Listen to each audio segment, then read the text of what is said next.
Esta es la agenda que vamos a desarrollar hoy día, en la primera clase. Vamos a comenzar como es natural, primero a definir qué se llama psicología médica. Luego el problema todavía no resuelto de la relación entre la mente y el cuerpo, o entre los procesos psíquicos y el cerebro, ¿no?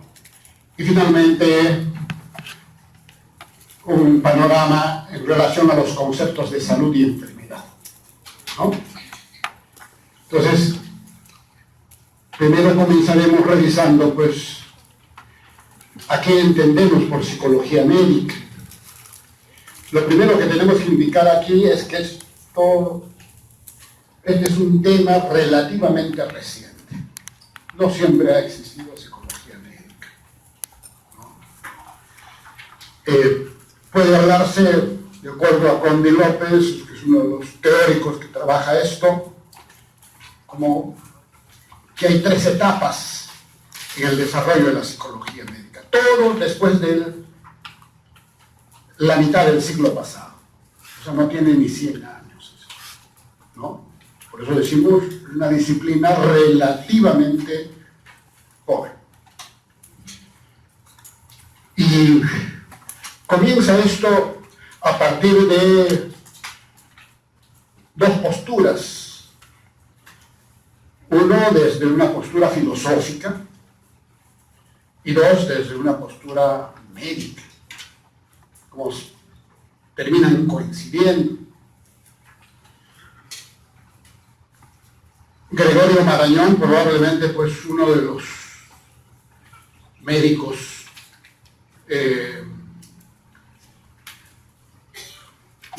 más reconocidos en España.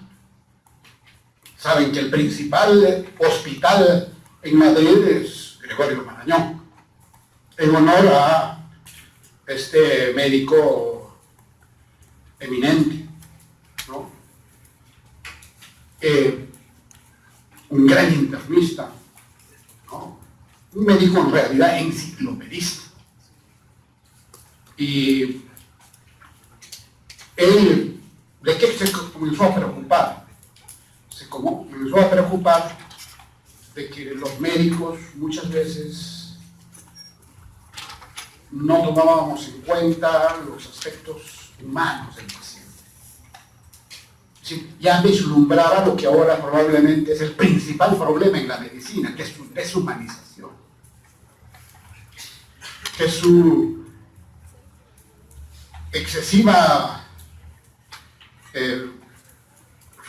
énfasis en las cuestiones técnicas, científicas, en desmedro de lo humano. Y la medicina siempre ha sido una ciencia humanística. Pero ya en la segunda mitad del siglo pasado, el siglo XX, Gregorio Marañón comenzaba a señalar esto, su preocupación por el hecho de que los médicos íbamos perdiendo esa sensibilidad, esa necesidad de un trato pues humano al paciente. Y paralelamente, otro gran intelectual también español, Ortega y Gasset, pero ya filósofo, ya desde la perspectiva de la filosofía, una de las cosas que enrostraba la medicina era eso, su progresiva deshumanización. Entonces ellos planteaban que había necesidad, pues, que en la formación de los médicos insistamos en este problema de la humanización. Ese fue el embrión de lo que es, o de lo que ahora se llama la psicología médica. En una segunda etapa, ya más bien la cosa comienza a desarrollarse de modo un poco más, probablemente menos empírico, intentando ya dar a esto un marco más general, un marco científico. Y es así que en la segunda etapa comienza a entenderse un poco la psicología médica como la aplicación, ¿no?, de la psicología general a los problemas médicos, ¿no? Ya la psicología se había desarrollado casi gran parte del siglo XX, ¿no? Entonces había una psicología general que se enseñaba ¿en qué? En las facultades de filosofía.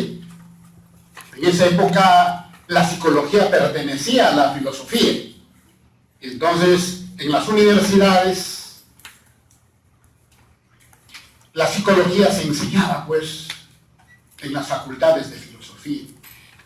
Entonces, en esta segunda etapa, lo que se plantea era la necesidad de que en medicina también comenzaran a impartirse cursos de psicología general en lo aplicable a la medicina. Sin embargo, eso pues no es sencillo, y es así que ya comienza una tercera etapa, ya más afincada en la medicina, ¿no?, en las cuales ya no vemos que el problema sea simplemente un problema de aplicar la psicología general, ¿no?, a los problemas médicos, sino la necesidad de aplicar también conocimientos que provenían de otras ciencias afines, conocimientos que, por ejemplo, provenían de la psiquiatría, en otras palabras, la psicopatología, o conocimientos que provinieran de ciencias como la sociología, la antropología. Cuando nosotros, por ejemplo, nos topamos con el problema de definir qué es normal y qué es anormal en la conducta, no podemos soslayar el problema cultural, el problema social. Entonces necesitamos el auxilio ¿de qué? De otras ciencias como la sociología, como la antropología. Entonces, para en realidad ver al ser humano en su totalidad, no basta la aplicación de conocimientos de naturaleza psicológica. Necesitamos ¿qué? Necesitamos una aproximación más holística, más integral. El ser humano no es simplemente una biología o una psicología o un ser solo social. Es todo eso al mismo tiempo, es una unidad. Y entonces, para entender la complejidad del ser humano, más aún, la complejidad en situaciones de enfermedad, hay necesidad, pues, de ayudarse de otras ciencias. Entonces, ese es el nuevo marco teórico en el cual ya se escribe lo que ahora llamamos psicología médica. Estos tres momentos, como ven, de algún modo se reflejan en una serie de definiciones que ustedes pueden ver. Por ejemplo, dice, psicología médica es una consecuencia de la existencia de la práctica médica, probablemente aplicación del primer momento, ¿no? O dice psicología en la educación médica, en la investigación, en la práctica clínica, y así por el estilo. O la aplicación de métodos y conceptos psicológicos a los problemas médicos, el segundo momento, como ven. Pero todo todavía afincado en ello.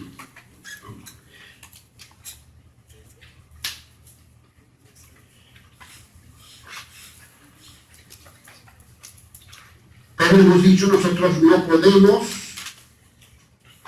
dividir al ser humano. Tenemos que verlo como integridad. Y entonces, esto es lo que ahora conocemos como psicología médica. Esto va a ser el contenido de lo que vamos a ver en nuestro curso. Dice, es una parte de la medicina, porque es el estudio del ser humano, no es una rama de la psicología, Por eso es impartida por médicos, ¿no? Es trabajada por médicos, es una parte de la medicina encargada ¿de qué? De informar y formar al médico. Fíjense, vean esos dos elementos, informar y formar al médico. Es decir, no es solo darles conocimientos, no es solo transmitirles conocimientos para que ustedes conozcan, por ejemplo, lo que es la psicología de la personalidad, o la psicología de los procesos cognitivos, o lo que es la actividad voluntaria en el ser humano, etc. O cuáles son las bases cerebrales del comportamiento. Sí, todas esas cosas tenemos que revisar. Pero la psicología médica también se está encargada de ¿qué? De formar al médico. O sea, tiene que ver con sus actitudes, con su conducta. ¿Nosotros con quién vamos a trabajar? Vamos a trabajar con otro ser humano, que son nuestros pacientes. Más aún, un ser humano en situación de vulnerabilidad. ¿Por qué? Va a estar en situación de enfermedad. Nosotros no vamos a trabajar pues, con carpetas, no vamos a trabajar con seres inanimados, vamos a trabajar con otras personas como nosotros. Y entonces, eso que exige que adecuemos nuestra conducta, que aprendamos a interactuar con nuestros pacientes, que aprendamos a manejar nuestras relaciones interpersonales de modo adecuado, que seamos cálidos en la relación con nuestros pacientes, que entendamos su dolor, ¿no? Su situación difícil, que es muchas veces la lucha incluso entre la vida y la muerte, ¿no? Entonces para eso no solamente hay que informar, sino hay que formar al médico para mejor realizar, dice, su labor general, proporcionándole, dice, una conceptualización amplia del contexto psicobiológico y psicosocial. Eso es la parte informativa, ¿no? Tenemos que en el curso proporcionarles una conceptualización de los aspectos psicobiológicos y psicosociales del ser humano, de la personalidad. ¿Pero en qué situaciones? En situaciones de salud y de enfermedades. ¿Qué pasa con nosotros en situaciones de salud y qué pasa con nosotros en situaciones de enfermedad? Facilitándonos ¿qué? Aquí viene la parte formativa. El desarrollo de nuestras habilidades de interacción interpersonal. Como ven, por un lado la parte informativa, ¿no? Que tengan una concepción científica, lo más actualizada sobre los aspectos psicobiológicos, psicosociales del ser humano. Pero al mismo tiempo, en la parte formativa, ayudarlos a que desarrollen del mejor modo sus habilidades para la interacción interpersonal, para que puedan cumplir con uno de los principios de la bioética, que es no hacer daño.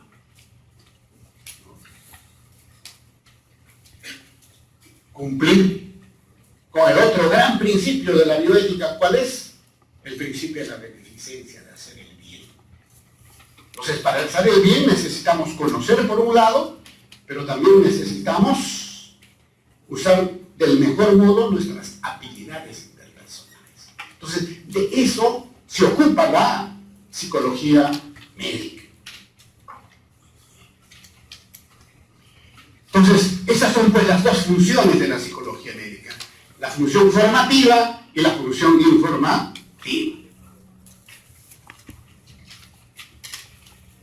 En conclusión, pues, en este primer tema de definir el campo de la psicología médica, ¿qué podemos decir? Que la psicología médica es una ciencia híbrida. ¿Por qué? Porque necesita usar conocimientos psicológicos, biológicos, sociales, antropológicos, etc. O sea, se ayuda de otras ciencias, por eso decimos híbrida, aún en periodo de gestación y diferenciación interna, que contiene Uno, aspectos de ciencia básica, aspectos de ciencia aplicada y aspectos técnicos. Cuando les digamos de repente, por ejemplo, usted tiene que mirar a sus pacientes, no, pues es técnica, pero necesaria ¿para qué? Para la empatía. Use ese lenguaje sencillo. ¿Para qué? Para que pueda facilitarse la comunicación. Si comenzamos a hablarle al paciente en nuestro lenguaje técnico, probablemente muchas veces no nos entiende, ¿no? Entonces, hay aspectos de ciencia básica, de ciencia aplicada y aspectos técnicos. Claro, tenemos que, por ejemplo, conocer ahora aspectos de la neurociencia. Ya terminó la famosa década del cerebro. Ahora estamos en la nueva era que el presidente Obama por 10 años ha indicado que es más bien el estudio del cerebro ya, pero en función a sus conexiones, ¿no? Los circuitos. Entonces, todas esas cosas evidentemente tienen que ver con ciencia básica. Pero lo estamos aplicando ¿a qué? A nuestro quehacer médico. Y para eso tenemos que aprender ¿qué? Una serie de aspectos técnicos, ¿no? Cuándo decir las cosas, cómo decir las cosas, en qué momento, qué es lo que no hay que hacer. Y veamos ahora el segundo aspecto. Un aspecto que ya les adelantaba no está resuelto. Y es cómo entender la relación entre la mente y el cuerpo, o entre los procesos mentales, si ustedes quieren, los psicológicos, ¿no? Y el cerebro, ¿no? Son lo mismo, son diferentes. Hay dos concepciones principales para esto: las concepciones dualistas y las concepciones monistas. ¿Qué dicen las concepciones dualistas? Afirman pues que existen dos sustancias. Lo llaman de muy diverso: el alma y el cuerpo, la mente y el cuerpo, dos sustancias. Los monistas admiten que hay una sola. Este problema que tiene siglos de preocupación, de reflexión, sin embargo, cuando ya comienza a hacerse sistemáticamente, es decir, cuando comienza a hacerse científicamente, recién en el siglo XVII. No es que antes no se haya hablado de esto, pero ya la reflexión sistemática, científica, comienza en el siglo XVII con dos personalidades de esa época: Galileo y Descartes. Galileo y Descartes, por eso decimos, ponen los cimientos de la ciencia y la filosofía moderna. Galileo, ¿qué propone? Propone pues que para estudiar la realidad que necesitamos aplicar los métodos de la investigación experimental. Entonces decimos que no podemos estudiar el universo, las cosas, los fenómenos de modo arbitrario. No puede ser simplemente cuestiones, dice, que me parece. No, dice, para estudiar la naturaleza que necesitamos usar el método de investigación experimental. Y en segundo lugar, Descartes, ¿qué plantea? Plantea que para reflexionar científicamente se necesita usar el pensamiento racional, el pensamiento lógico. En otras palabras, puedo tener fe, pero la fe no es ciencia. Puede ser mi creencia, muy respetable, pero eso no es evidencia, ¿no? Dice, hay que utilizar utilizar ¿qué? Hay que utilizar el pensamiento racional, ¿no? Entonces, por un lado, como ven, Galileo,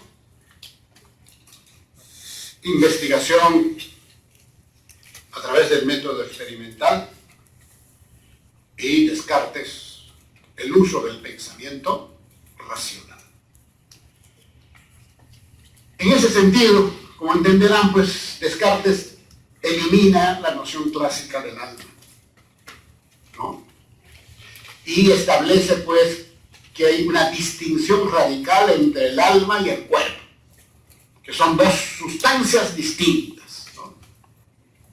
Descartes, ¿qué nos dice? El alma, dice, es puro pensamiento, pero carece de extensión.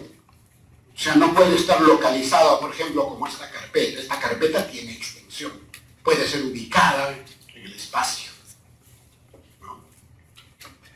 Descartes dice, el alma es puro pensamiento, pero carece de extensión. Pero se rige, ¿por qué? Por leyes lógicas.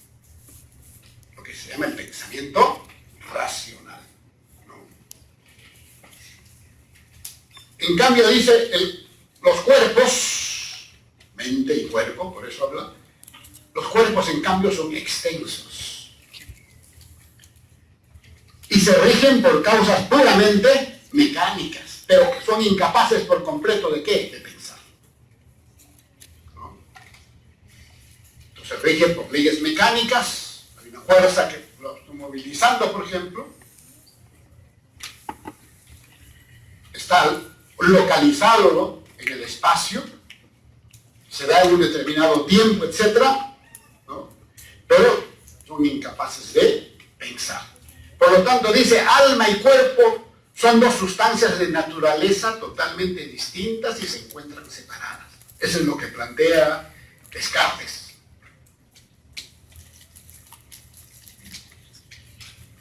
Este planteamiento trae pues una revolución. ¿Por qué? Porque tiene consecuencias a muy diversos alcances. La primera, como de que decimos, este dualismo de Descartes hace posible una explicación mecanicista del cosmos, independiente por completo de la religión. No confundamos fe con ciencia, con razón, ¿no? Entonces, da la posibilidad de una explicación mecanicista del cosmos. Segundo, afirma la total libertad del pensamiento humano, ¿no? Capaz de crear, por eso. Capaz, por eso, de descubrir nuevas cosas. Si fuera una cuestión mecánica, quedaríamos en lo mismo. Pero dije, no, el pensamiento humano tiene total libertad y por eso es posible la creación. Y tercero, como consecuencia de esto, se hace posible el estudio autónomo de la mente. ¿A través de qué? De un método, que es el de la introspección. Entonces, con estas concepciones de Descartes, ingresa también a la ciencia, y en particular a las ciencias psicológicas, a las ciencias humanas, ingresa el método de la introspección. O sea, mirarme a mí mismo, ¿no?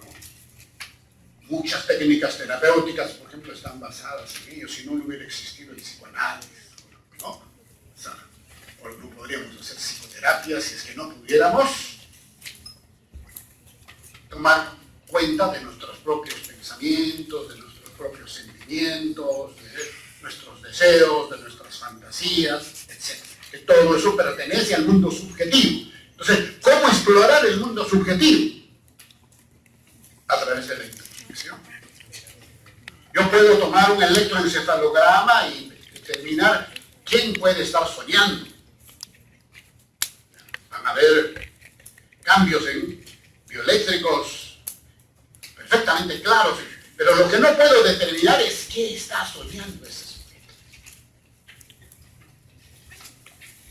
Voy a ver que hay, pues, que se acelere el electroencefalograma, no como si estuviera despierto, que se llama por eso el sueño REM, ¿no? Movimientos oculares rápidos, eso significa eso, ¿no? ¿Por qué hay movimientos oculares? Porque estamos soñando. Eso lo puedo detectar en el electroencefalograma. Pero lo que el electroencefalograma ni ningún otro estudio de imágenes me va a indicar es que estoy soñando. ¿Para eso qué necesito? La introspección. Entonces, esos son un poco los aportes importantes. Sin embargo, como ven, si el alma y el cuerpo, como plantea Descartes, pues son dos sustancias enteramente distintas,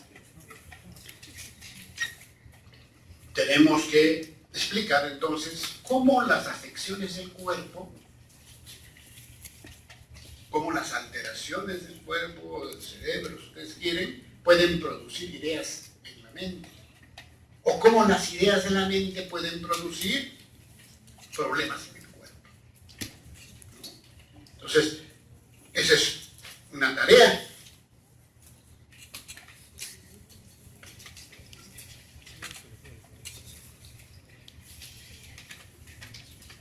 ¿Cómo se puede dar esta relación? Antes de ello,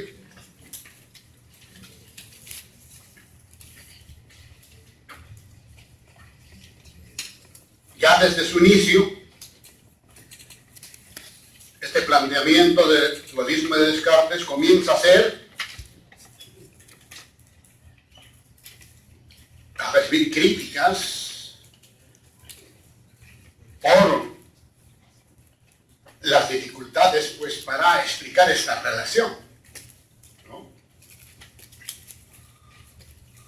Si yo comienzo de repente, pues, a hablar o divagar cómo se produce eso en mi cerebro, o si yo tengo alguna molestia, cómo eso termina siendo buena idea, ¿no? Entonces había que explicar eso. Y estas son un poco las posturas críticas al dualismo de Descartes. Por un lado, el empirismo y el positivismo, ¿no? Que plantean, pues, que si uno quiere realmente estudiar los fenómenos mentales, hay necesidad de aplicar la metodología de los fenómenos físicos. Lamentablemente solo se pudo en la percepción. El evolucionismo de Darwin.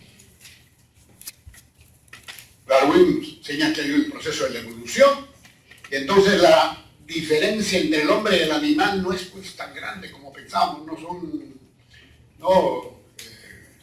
cosas totalmente distintas, ¿no? Y entonces eso lleva a los animales también tienen mente, ¿no?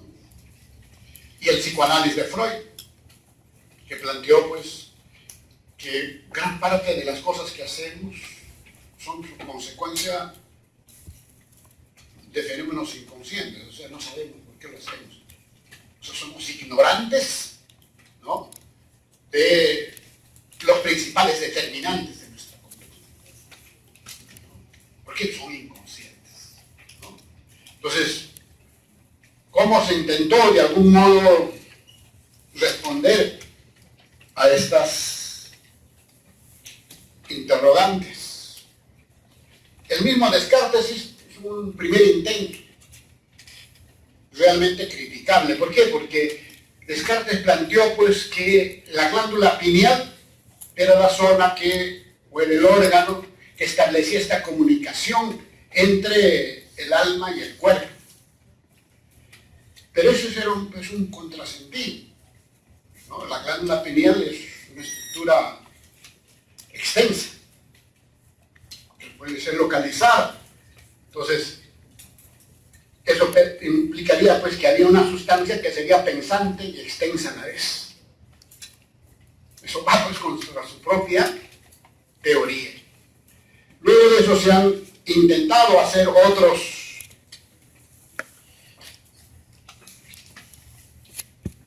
formas de solucionar este problema.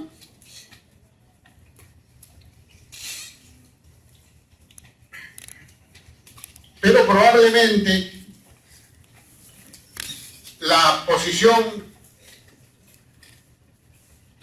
actual más aceptada no es que haya solucionado el problema. Yo les adelanté que esto todavía no tiene solución, que hay, son hipótesis más plausibles que otras, y probablemente esta es la que en este momento sobre todo está detrás de gran parte de lo que es el conocimiento de las neurociencias, ¿no? Y que tiene que ver pues con esta corriente que se llama el emergentismo. ¿Qué nos dice esta teoría? Nos dice que los estados mentales, memoria, pensamiento, afecto, ansiedad, ¿no? Cualquier estado mental, nuestras motivaciones, nuestras fantasías, ¿no? Nos dice, los estados mentales no son idénticos a los estados físicos del cerebro. No pueden reducirse a funciones cerebrales. O sea, no es lo mismo la función cerebral que los fenómenos mentales. Sin embargo, dice, tampoco existe independencia entre los mismos. O sea, no es que sean tampoco cosas totalmente diferentes. No existe, dice, independencia entre los mismos. Dice, el cerebro, en cuanto a causa y origen de los procesos, acepta el rol del cerebro como causa y origen de los procesos mentales, pero no reduce los estados mentales, como decía, a procesos cerebrales, sino que los considera que fenómenos o propiedades autónomos que emergen de los sistemas neurofisiológicos en el curso del proceso especie.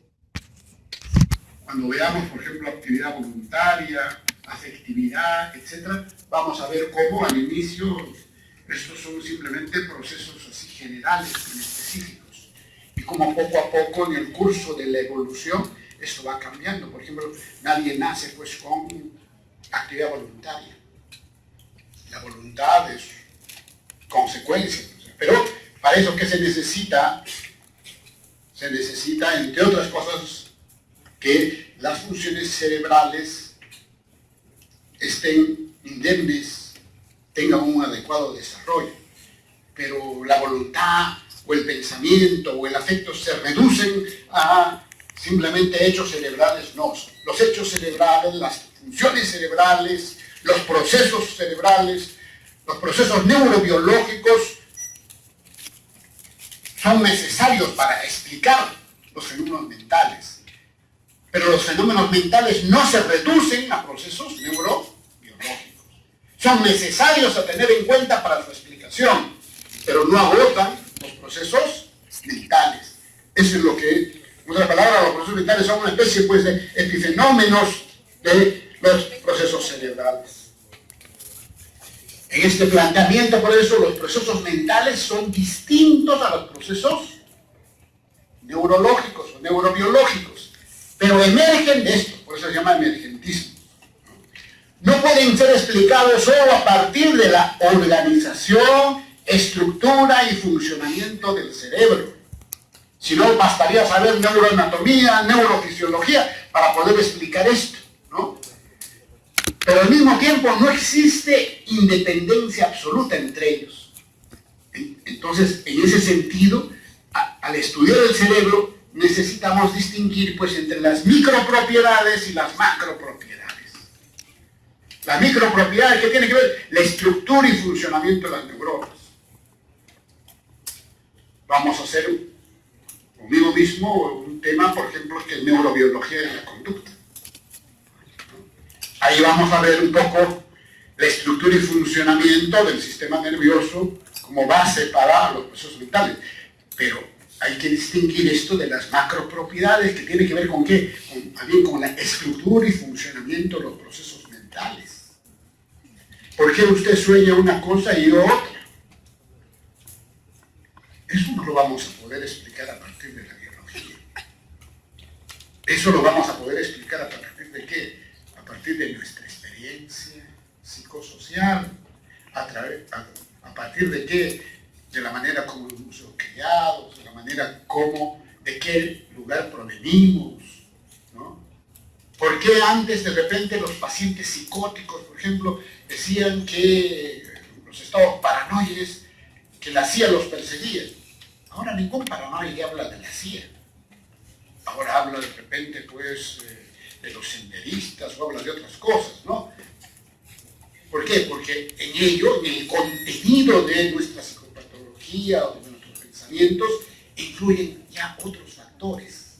Influyen los factores sociales, influyen los factores de naturaleza cultural, económica, etc. Entonces, necesitamos, por eso decíamos, integrar todos esos elementos. Por eso los procesos mentales los estudia la psicología y los procesos cerebrales los estudia la neurociencia, ¿no? Entonces nosotros tenemos que integrar esto. Por un lado necesitamos información neurocientífica, pero por otro lado también necesitamos información de naturaleza psicológica para entender todos estos problemas. Y terminamos con esto, el problema de la salud y enfermedad. La Organización Mundial de la Salud usa esta definición de salud, ¿no?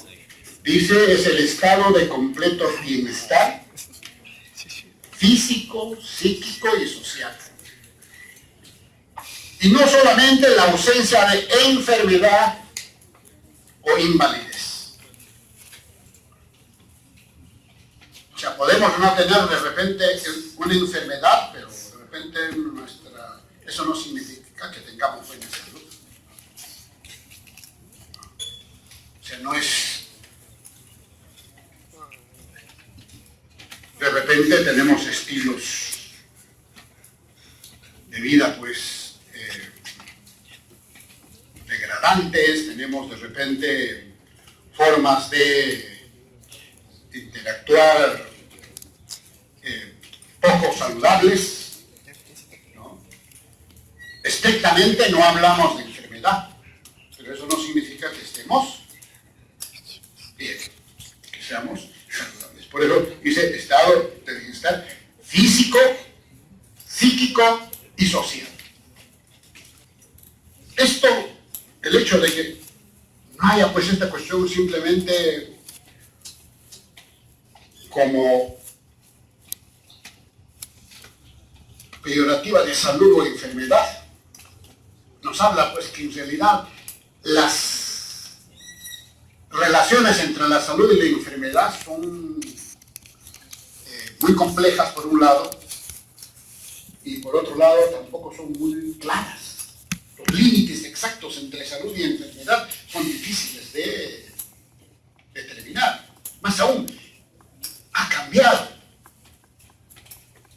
Muchas enfermedades de ahora, por ejemplo, no eran consideradas antes.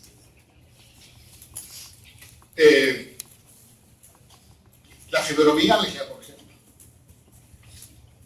La fibromialgia es una denominación que ha entrado en las clasificaciones médicas hace 20 años. Y de repente, en unos 4 o 5 años, de repente va a desaparecer.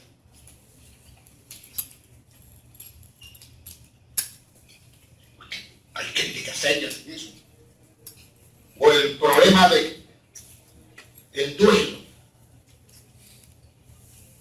Es simplemente una respuesta humana ante una situación de pérdida o puede ser una enfermedad. ¿Por qué? Porque efectivamente todos podemos tener duelo y que finalmente se resuelve en un tiempo relativamente corto, pero hay gente que en el duelo incluso puede terminar hasta suicidándose, ¿no? Entonces, no es una cuestión absoluta. Entonces, por eso, investigadores como Stutt decía que la salud representa pues, una situación relativa, variable, dinámica, ¿no? Producto de todos los factores de la vida social.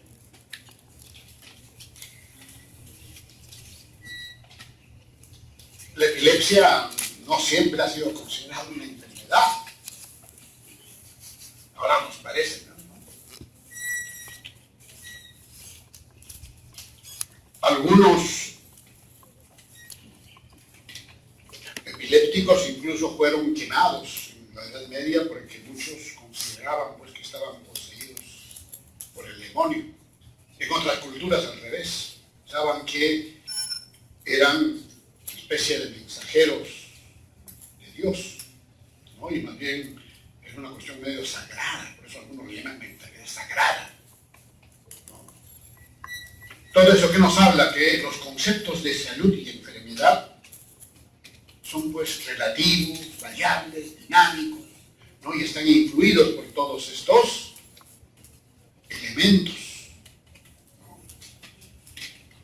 Estamos discutiendo la homosexualidad, ¿es enfermedad o no es enfermedad?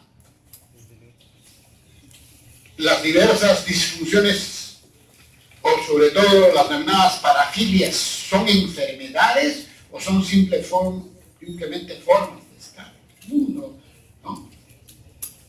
En eso hay una serie de polémicas. ¿Por qué? Porque eso está asociado a qué? A factores culturales, sociales, a la evolución histórica de las sociedades, etc. Hace más o menos 30 años la homosexualidad estaba en la clasificación de enfermedades, entonces uno podía incluso determinar, luego salió. En la última clasificación de la Asociación Americana de Psiquiatría, el DSM-5, ha salido de la clasificación el transexualismo, ¿no? Que como repito, ha estado hasta, ¿cuándo se ha dado? En el 2013. O sea, hace 2 años que ha salido eso. Entonces, ¿cómo no vamos a decir entonces que la salud representa pues una situación relativa, variable, dinámica, producto de todos los factores de la vida social? No son hechos mecánicos, ¿no? Por eso, de acuerdo a ello, se define pues la salud como un proceso social en su origen, que tiene repercusiones ecológicas en el ambiente de la vida de la comunidad y produce en el individuo, según las circunstancias, ¿no?, la salud o la enfermedad. Entonces, no es un hecho solamente pues, biológico. Intervienen otra serie de variables.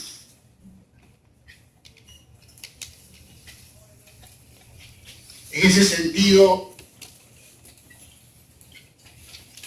en esto pues hay que considerar varios aspectos que vamos reseñando. La primera, el estado de salud no puede ser, hemos dicho, absoluto. ¿Por qué? Porque es inseparable del ambiente ecológico y social en el cual vivimos. Segundo, no existe un límite neto entre la salud y la enfermedad.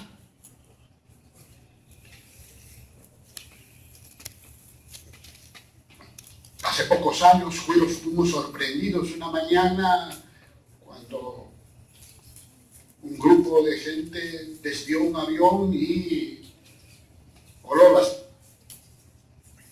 Torres Gemelas. En otras palabras, se suicidaron. ¿Es una enfermedad? O cuando vemos ahora, de repente, alguien entra a un hotel o un supermercado con explosivos, digo, se inmola, muere. Es una enfermedad, ¿no? Yo no tendré duda de repente de un sujeto que tiene una depresión severa, etcétera, que va rumiando esto y que termina suicidándose. Efectivamente, eso es consecuencia de una enfermedad, pero un hecho similar, en las cuales también hay suicidio, es consecuencia de una enfermedad. Por eso decimos, no existe pues, un límite neto entre la salud y la enfermedad. Todos sentimos ansiedad. La ansiedad es una respuesta universal. ¿Cuándo la ansiedad comienza a ser patológica? ¿En qué momento? ¿Cuál es el límite? ¿Cuándo la ansiedad es normal y cuándo la ansiedad es patológica? Alguien tiene pues una especie de termómetro que indique, bueno, pues en este momento está pasando. Cuando un niño es hiperactivo. Un niño por naturaleza generalmente es activo. Cuando nosotros vamos a decir, este niño tiene un desorden de déficit de atención e hiperactividad. Es difícil. O cuando vamos a decir que alguien tiene enuresis. ¿Cuál es el límite? Tendremos que pensar primero, pues, cómo ha sido criado, de repente en una zona rural, pues una urbe con toda una serie de otros elementos, ¿no? Entonces, lo concreto, pues, como ustedes pueden, es que no hay un límite neto entre la salud y la enfermedad. Por eso la ausencia de enfermedad no implica automáticamente, pues, que una persona esté sana.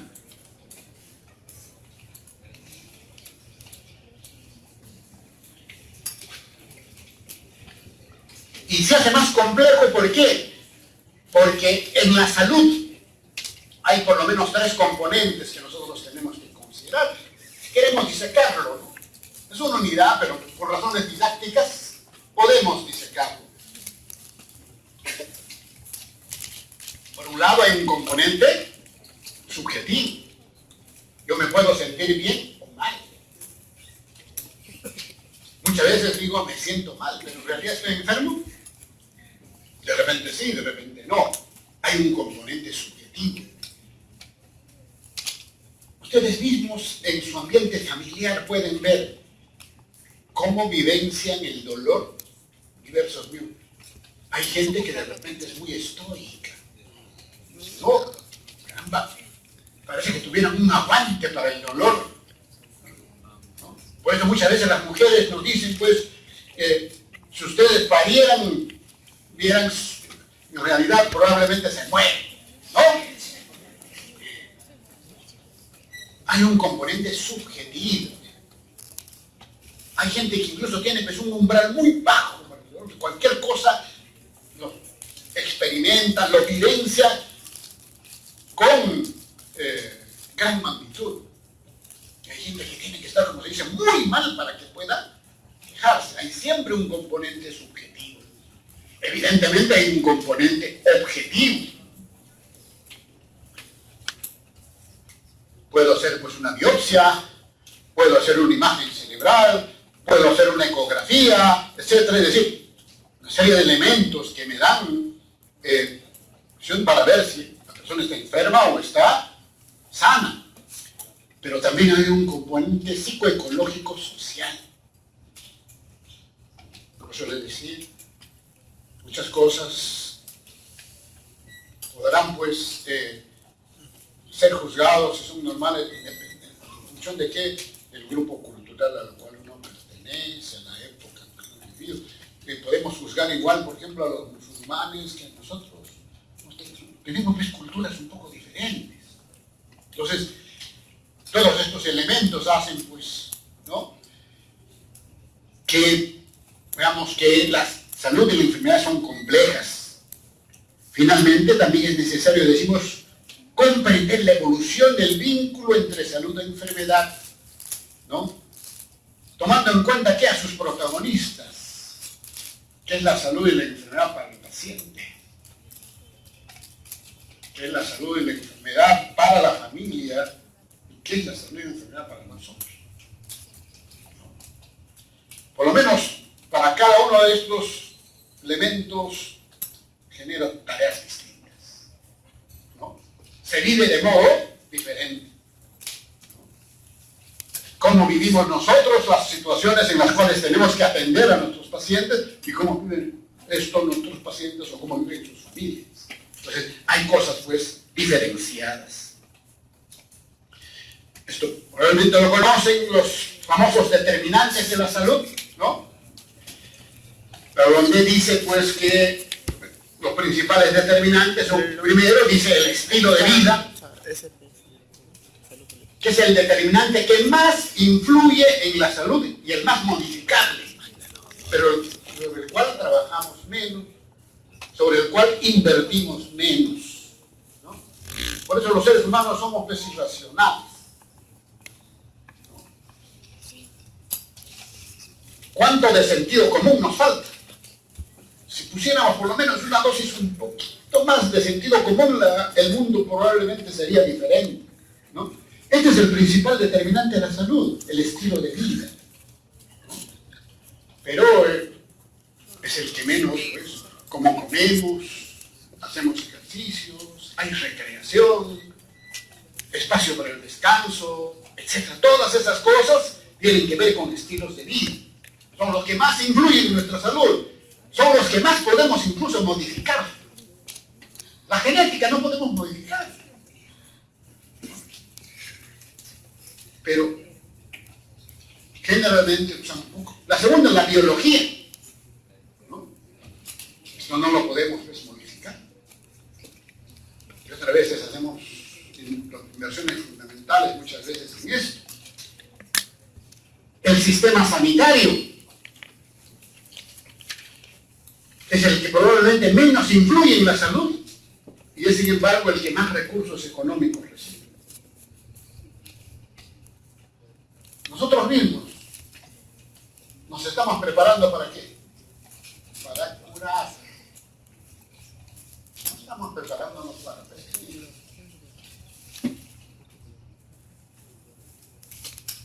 Por eso todos, cuando terminamos, ¿a dónde queremos ir? A un gran hospital, tercer nivel, hacer incluso una subespecialidad.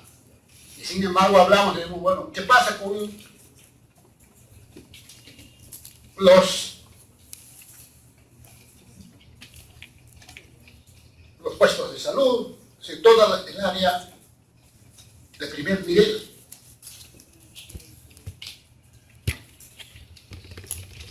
¿A quién? ¿Para eso qué necesitamos? Para eso necesitamos evidentemente cambios.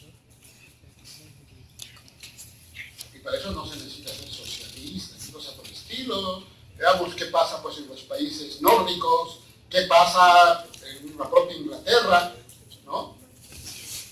Tienes un médico bien pagado, pero que es responsable de qué? Responsable de cuidar a un determinado grupo humano. Y gana más en la medida que la gente se enferme menos. ¿Por qué? Eso significa que está haciendo bien su trabajo. Pero nosotros generalmente somos pues preparados más para curar. Entonces tiene que haber un cambio también en eso. Y evidentemente el medio ambiente, ¿no? ¿Qué cantidad pues de problemas respiratorios ahora tenemos, como en Lima, ¿no? ¿Qué tal la contaminación? ¿Cómo manejamos nuestros residuos sólidos, etcétera, etcétera, ¿no?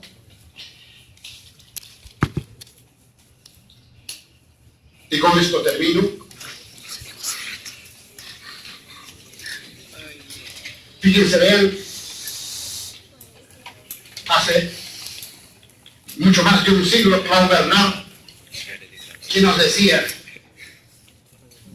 no hay enfermedades sino enfermos.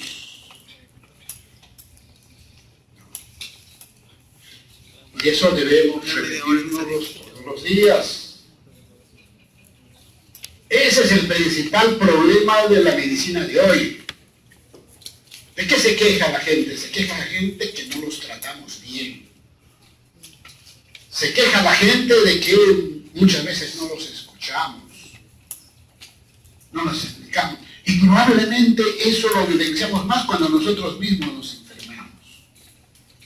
Entonces lo que tenemos que, de algún modo, interiorizar es cómo ¿Cómo debo tratar a mi paciente? Realmente la mejor manera de responderse a eso es decir, debo tratar a mi paciente como quisiera que me traten a mí cuando estoy enfermo. Eso puede ser un buen referente. No hay enfermedades, sino enfermos. Por eso la formación médica debe ser integral. Necesitamos el conocimiento científico, por cierto. Es ético, incluso eso. No es ético atender a alguien sin estar adecuadamente preparado, sin haber tenido un entrenamiento adecuado. ¿Por qué? Porque tengo que hacer el bien, tengo que evitar hacer daño. Principios de beneficencia y no maleficencia, ¿no? De acraso.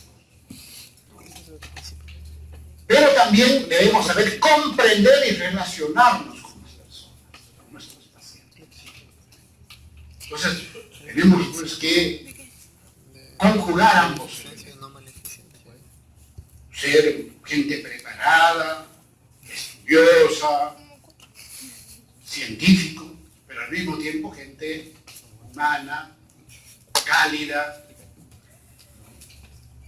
que respeta a su paciente, que él lo ve como un ser humano y que hace de la relación médico-paciente pues, un encuentro entre dos seres humanos, ¿no? Que se respetan mutuamente. Eso es lo que queremos de algún modo trabajar con ustedes este semestre, ¿no? Vamos a darles conocimientos en relación pues, a los teóricos, en relación a lo que es la personalidad, los procesos psicológicos, la situación de enfermedad, etc. Pero al mismo tiempo, los seminarios van a necesitar trabajar un poco las propias cosas personales a través de los diversos temas, cómo enfrentar a una paciente ginecológica, cómo enfrentar a un niño, un paciente en situación de enfermedad terminal ante la muerte, etc. Todas esas cosas son necesarias pues, que tengamos en cuenta en nuestra formación. Bueno, aquí nos vamos a quedar entonces la próxima semana.